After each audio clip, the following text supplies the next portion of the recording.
देखिए माता आती है और वो तमाम विघ्न जो है वो खत्म कर देती हैं। और आई एम श्योर अभी तो कथा भी सोच रही होगी कि बस किसी तरह उनकी लाइफ की परेशानियां भी दूर हो जाए, लेकिन ऐसा लग नहीं रहा।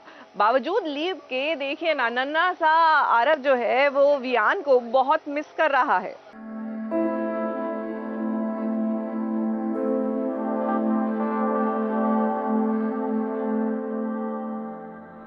Arav, relax. Arav, relax. Arav, please, relax. Calm down. Arav, relax. Arav, calm down. Calm down. Shh.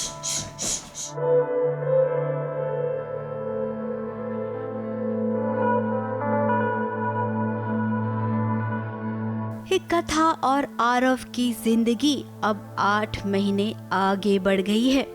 Viaan jail में है तो वहीं आरव को सदमा इतना बड़ा लगा है कि वो अब एकदम से टूट गया है। उसे वियान की बार बार याद आती है और जब याद आती है तो वो खुद पर कंट्रोल नहीं कर पाता है। आपको पता भी है मुझे कितनी सारी बातें करनी होती है उनके साथ। पापा प्लीज आप सबको उनके साथ परमानेंट करो। अभी क्या अभी? कभी तो वो वियान के रिकॉर्डिंग वॉइस सुनता है जहाँ पर वियान उसे मोटिवेट कर रहा है, तो कभी वियान का उसे वो धोखा याद आता है जो उसने उसकी माँ के साथ किया है। मेरा बच्चा इतना अजीब सा रिएक्ट कर रहा है, उसी को ही मैं कंट्रोल करने के चक्कर में हूँ और मैं उसके लिए मैं कुछ भी कर रही हूँ इस टाइम।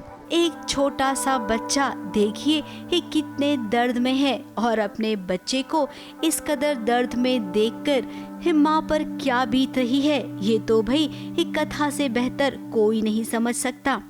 कथा के लिए आरव उसका सब कुछ है, उसे आरव को भी संभालना है और जेल से वियान रिहा होने वाला है तो वो चाहती है कि वो वियान से भी मिले।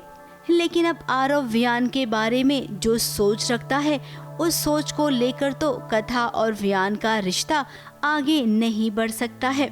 तो किस बात का है, क्योंकि Aarav has not taken the whole thing well. उसने बहुत अजीब तरीके से इस पूरी चीज़ को लिया है।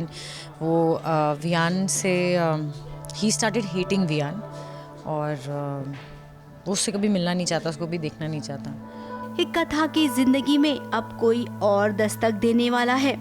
अब कथा चाहे या ना चाहे लेकिन आरव के लिए उसे अपनी जिंदगी में इस नए इंसान को जगह देनी ही पड़ेगी। अब सब कुछ समय पर छोड़ देना चाहिए। इस समय बहुत बलवान होता है, कोई न कोई रास्ता वो जरूर दिखाएगा कथा और वियान को। मुंबई से प्रिया धवड़े के साथ एबीपी न्यूज रिपोर्ट।